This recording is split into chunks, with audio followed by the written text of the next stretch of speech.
Assalamualaikum warahmatullahi wabarakatuh.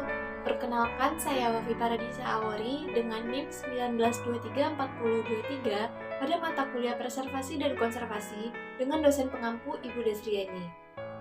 Kesempatan kali ini saya akan menjelaskan materi mengenai kondisi bahan pustaka. Dapat 3 kondisi bahan pustaka. Yang pertama, masih baik. Masih baik di sini maksudnya bersih, utuh, belum berubah warnanya, dan belum berpenyakit. Yang kedua, berpenyakit. Bahan pustaka yang sudah berpenyakit dalam artian sudah diserang serangga sehingga timbul noda-noda coklat. Yang ketiga, rusak.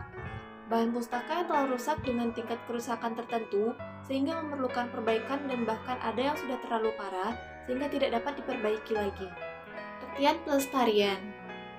Pemeliharaan merupakan tindakan preventive conservation, yaitu tindakan dalam mengoptimalkan kondisi lingkungan untuk memperpanjang umur koleksi. Tegeler 2001. Pemeliharaan bahan pustaka juga mencakup cara pembersihan bahan pustaka secara benar, memonitor dan mengendalikan kondisi lingkungan tempat penyimpanan bahan pustaka, membuat dan mengevaluasi kebijakan pelestarian, dan mengadakan penyuluhan serta pelatihan kepada staf dan pengguna perpustakaan tentang cara penanggulangan dan penggunaan bahan pustaka secara benar. Ini restorasi. Kegiatan restorasi adalah yang paling mahal dan memakan waktu, dan harus dilakukan oleh orang yang terlatih. Restorasi adalah tindakan untuk memperpanjang umur koleksi dengan memperbaiki tampilan fisik koleksi agar mendekati keadaan semula sesuai dengan aturan dan etika konservasi. Jenis bahan pustaka. Yang pertama, media kertas. Yang kedua, media bukan kertas. Media bukan kertas ini termasuk koleksi fotografi, pita magnetik, dan jaringan CD atau DVD. Faktor penyebab kerusakan bahan pustaka ada 5. Yang pertama, karakteristik bahan pustaka. Yang kedua, lingkungan. Yang ketiga, biota. Yang keempat, manusia. Yang kelima, bencana. Sebab kerusakan karena faktor karakteristik bahan. Yang pertama, karena senyawa asam, yang kedua lignin, yang ketiga tinta, yang keempat perekat. Penyebab kerusakan bahan pustaka selanjutnya faktor lingkungan. Terdapat 3 faktor, yaitu yang pertama polusi udara, pencemaran udara seperti gas sulfur dioksida, gas hidrogen fulsida, dan gas nitrogen oksida. Yang kedua cahaya. Cahaya akan mempercepat oksidasi dari molekul serat selulosa sehingga rantai ikatan kimia pada molekul serat selulosa pada kertas tersebut terputus.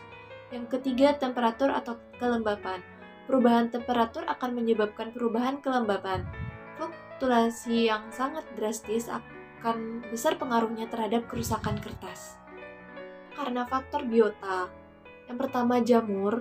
Jamur dapat menyebabkan kerusakan yang cukup serius pada kertas karena dapat merubah warna kertas dan menyebabkan kertas menjadi rapuh. Yang kedua, karena serangga dan hewan pengerat. Serangga dan hewan pengerat merupakan salah satu penyebab rusaknya koleksi di perpustakaan karena serangga biasanya memakan kertas serta perekat buku. Begitu juga dengan hewan pengerat yang biasanya menggunakan kertas untuk membuat sarang. Faktor manusia. Yang pertama, perbaikan kerusakan kecil yang dilakukan manusia yaitu menggunakan selotip atau lakban. Yang kedua, mutu jilidan.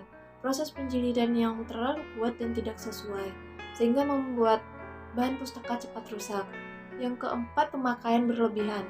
Perpustakaan yang koleksinya sering dipakai atau dipinjam menyebabkan jilitan menjadi kendur dan kumal. Yang keempat, penyimpanan. Tindakan yang kurang hati-hati pada saat penataan dan penyimpanan akan menyebabkan kerusakan pada bahan perpustakaan. Yang kelima, reproduksi. Reproduksi yang kurang terkendali dapat menyebabkan jilitan bahan perpustakaan menjadi rusak, rapuh, dan menjadi hancur.